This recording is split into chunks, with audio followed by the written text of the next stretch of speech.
Okay, so are you ready to like really get into some deep stuff? I am. We're going to be talking about human potential, Yeah. what it is, Yeah. and all of the things that get in the way of us really stepping into that. Right. So we're looking at chapter 4 Okay. of this book, and it's about spiritual growth and self-discovery. Cool. It's got a lot of great metaphors in it. Love a good metaphor. I know, me too. And we're going to really unpack them and see how they apply to like your life and like just what it means to be human. I love that. So this chapter, it isn't just, kind of airy-fairy concepts. Right. It really gets into like the nitty-gritty of why we feel stuck sometimes. Yeah. Why we feel like we're not reaching our full potential. Absolutely. And it gives us some really practical tools to break free of that. Yeah, like how to actually like step into that potential that's there. Totally. So it starts with this idea of like an original blueprint. Okay. It's this concept that we were all created with this like incredible potential, like a masterpiece painting that just hasn't been revealed yet. I love that. Have you ever felt that? Like there's something more inside of you just kind of waiting to emerge? Absolutely. Yeah. The book talks about how that potential is inherent in all of us. It's not even about being religious. Right. It's just about that universal desire that we all have to like become the best versions of ourselves and to reach for something bigger. Right, exactly. But, there's a catch. Always a catch. Right. The source also talks about how that blueprint, that potential can get kind of like distorted or covered up. And that's where this idea of the destroyer comes in. Right. Like, I don't want to freak anybody out. Yeah. This is not like a literal monster or anything. Right. The book actually uses the term Satan. Okay. But they explain it like right up front that it's not meant to be like a scary figure. Right. It's more like a symbol for like Okay. all of the forces in the world that try to diminish us. That makes sense. Yeah. So think about it, like all those negative voices that we have in our head, Right. all that self-doubt, Yeah. the fear of not being good enough. Yeah. It's like this constant stream of messages telling us to like play small, stay in our comfort zone, and settle for less than we deserve. Ugh, it's the worst. I know. And that's the destroyer at work. Right. Like trying to hold us back. Yeah, exactly. Yeah. It's like when you really want to go for something, Mm-hmm. like a new job or a creative project or a relationship or something. Yeah. But then these voices pipe up and they're like, you're not qualified enough, or you're going to fail, or you're not worthy. Ugh. And that's that cap that the book talks about. Yeah. Like there's literally something holding us back from our true potential. Yeah, and the source gets really specific about how that capping actually plays out in our lives. Okay. Like it's not just a general concept. Right. One way is it distorts our view of our own potential. Okay. It's like looking at this masterpiece painting and only seeing like smudges and imperfections. Mhm. So we lose sight of the beauty and the possibility within ourselves. Oh, that's good. Yeah. Yeah, it's like that saying, you're your own worst critic. Oh, absolutely. We're so much harder on ourselves than we would ever be on anyone else. 100%. And all of that harsh self-criticism can actually lead to the second type of capping, Okay. which is the distortion of our self-image. Okay. So it's that feeling of like, I'm not good enough or smart enough or attractive enough or worthy enough. Yeah. And it can completely sabotage our efforts to actually achieve our goals. So it's not just about like external obstacles. Right. It's about the internal barriers that we create for ourselves. Exactly. And then the third type of capping that the source discusses is this idea of relying too much on external knowledge and validation instead of trusting our own intuition and inner wisdom. Okay, so what does that look like? It's like we've basically outsourced our knowing to Google and to experts and to social media instead of tapping into that deep well of wisdom that we all have inside of us. So instead of listening to that inner voice, we're constantly looking for answers and approval outside of ourselves. Yeah, and when we do that, we actually give away our power. Interesting. We disconnect from that like spark of the divine that the source talks about. It's like Yeah. we've forgotten that we are these inherently creative and resourceful and capable beings. Oh, I like that. Yeah. And that brings us to this concept of sin, Okay.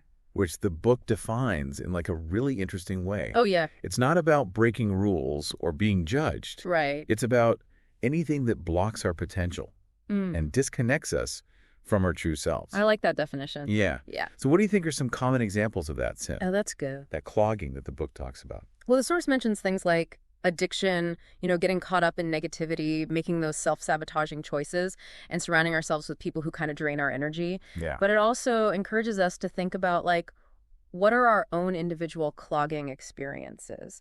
Yeah, that's good. What are the patterns, the habits, or even the beliefs that are keeping us stuck?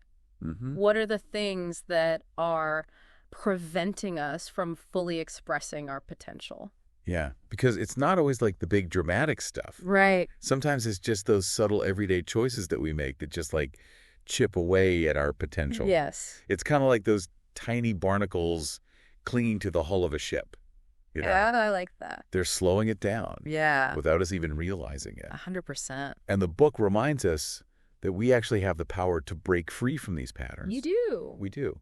It's about becoming aware of those clogging experiences, recognizing the caps that are holding us back, Okay. and then consciously choosing a different path. Oh, I like that. So that's where the crowbar comes in. The crowbar. Or crowbar. Okay. It's like the counterforce to the cap. Oh. It's the tool that we can use to break free from all of these limitations. Okay, so we've got this image of the cap holding us back and then the crowbar to like represent the power to break free. Exactly. Yeah, So how do we actually use that crowbar? Right. How do we move from feeling stuck to actually unleashing our potential? That is a great question, and it's something we'll definitely explore further as we dive deeper into this chapter. Okay, so stay tuned, folks, because next time we are going to unpack the source's take on a figure who might surprise you. Oh. Jesus. Okay. And how his message connects to this whole idea of uncapping the well and unleashing our full potential. Oh, that's interesting. I know. It's not what you might expect. Yeah. And it's surprisingly relevant to anyone, regardless of their religious beliefs. Exactly. Okay, cool. All right, so stay tuned. Okay, so we've been talking about this cap holding us back and the crowbar that represents the power to break free. Right. And now the source brings in a pretty unexpected figure. Okay. Jesus. I know you might be thinking, wait, hold on. Where did religion come into this? But stick with us. Okay. Because this is where things get really interesting. Okay, I'm listening. So the book presents Jesus not just as like a religious figure, but as this embodiment of like radical potential. Okay. Like he's this archetype for breaking free from limitations. That's interesting. It's less about dogma and more about the universal message of liberation and empowerment that he represents. Okay, I can see that. Yeah, it's like they're saying, forget what you think you know about Jesus and look at what he represents. Right. Like overcoming obstacles, defying expectations, and living a life of purpose and meaning. Yeah. It's pretty powerful stuff. Absolutely. And it connects directly back to this idea of uncapping the well, which is another central metaphor in the chapter. Okay. So think of it like this. Right. We all have this incredible wellspring of potential inside of us, but it often gets clogged or capped off by all those forces we were talking about earlier. The destroyer. Right, exactly. Yeah. Fear, self-doubt, and limiting beliefs. Yeah. Okay. All that gunk. So then how does Jesus fit into this whole uncapping the well idea? Well, the source presents Jesus as like the ultimate well uncapper. Okay. He's like this force that comes in and clears away all the debris, all that gunk that's blocking the flow of our potential. Okay. He represents that power to break free from those limitations. Okay, so maybe someone listening is thinking, that sounds great in theory, but how do I actually uncap my well? Yeah, that's a great question. Like, what does that even look like in real life? It's not about some magical overnight transformation or anything. Right. It's about a conscious, ongoing process of self-discovery and growth. Okay. It's about recognizing those clogging experiences, those caps that are holding us back, and actively choosing to challenge them and overcome them. So it's like this constant back and forth, like a battle between the cap and the crowbar. Exactly. There will be times when we feel stuck and limited and discouraged. Yeah. But we always have the power to choose the crowbar. Yes. To choose faith over fear, love over hate. Yes. And to just keep striving towards our highest potential. I love that. And, you know, this source emphasizes that this isn't just about personal gain or achievement. Okay. It's about something so much bigger. What's that? It's about the ripple effect. The ripple effect? Yes. What do you mean by that? Well, the book suggests that when we uncap our well, when we start living more authentically and expressing our true potential, it doesn't just impact our own life. It doesn't. No, it creates this ripple effect that extends outwards. Wow. It influences our relationships, our communities, and even the world at large. So it's like our individual journeys of like uncapping are all interconnected. Yeah. and they can actually like collectively contribute to something so much greater than ourselves. Yes, exactly. Imagine a world Okay. where more and more people are breaking free from their limitations, Okay. living with purpose, Yeah. and contributing their unique gifts and talents. It's a pretty powerful vision, right? It is. And it all starts with each of us taking responsibility for our own uncapping process. Okay, I like that. Yeah. Actually do that. Like what? It's about cultivating self-awareness. Challenge. Exactly. And the beauty of it is it's an ongoing journey, a process of continuous growth and discovery. Yeah. There will be setbacks and challenges along the way. Of course. But as long as we keep choosing the crowbar and we keep striving towards our highest potential, the possibilities really are limitless. Okay, so we've covered a lot of ground here. We have. But I think there's still one key question that needs to be addressed. Okay. The source talks about uncapping the well and unleashing our potential. Right. But what if someone feels like their well is dry? What if they don't feel like they have any potential to tap into? Yeah. What would you say to that person? That's a really important question, and it's something that I think a lot of people struggle with. I Right. think the first thing to remember is that everyone has potential. Okay. It might be buried, it might be dormant, Yeah. but it's there. Okay. Sometimes it's just a matter of uncovering it, of rediscovering those hidden talents and passions and dreams that we might have forgotten about or pushed aside. It's easy to get stuck in that, that loop of negative self-talk Oh, yeah. and convince ourselves that we're not good enough or that we don't have anything to offer. Absolutely. And that's where this uncapping process is so important. It's about challenging those beliefs and starting to see ourselves through a different lens, Okay. a lens of possibility and potential.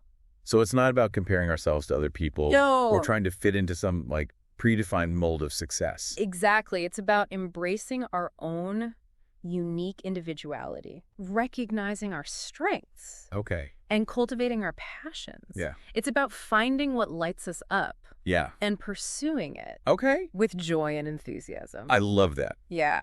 It's like we're giving ourselves permission to be fully ourselves. Yes. Quirks and all. 100%. And the book even says that when we do that, when we start living from this place of authenticity and purpose, Yeah. it not only benefits us, Right. but it has that ripple effect on everyone around us too. We talked about that ripple effect earlier. Yeah. But I think it's worth revisiting. Okay. How can our individual uncapping actually make a difference in the world? Well, imagine a world Okay. where more and more people are living in alignment with their true selves, pursuing their passions, Yeah. using their gifts to make a positive impact. Okay. It's a world where creativity flourishes, compassion expands, and innovation thrives. It's like each person's uncapped well Right. becomes this source of inspiration and empowerment for others Totally. and creates this chain reaction of positive change. It's amazing it doesn't have to be about these grand gestures or like saving the world. Right. It can be as simple as just showing up authentically in our relationships. Okay. Being kind to strangers or using our talents to make someone's day a little bit brighter. So it's about recognizing that our individual choices and actions, Yeah. no matter how small they seem, can actually contribute to a collective shift Totally. towards a more positive and fulfilling world. Yes. It's about understanding that we're all interconnected and that our individual journeys of uncapping Yeah. can create a ripple effect that extends far beyond ourselves. That's a powerful thought to end on. It is. So as we wrap up this deep dive into human potential, Okay. I want to leave you with a challenge. All right. I'm ready. What's one cap you're ready to break free from this week? What's one step you can take to uncap your well and unleash a little more of your potential? I love that. Write it down. Yeah. Make a plan and take action. That's it. Your potential is waiting. It is. Go uncap it.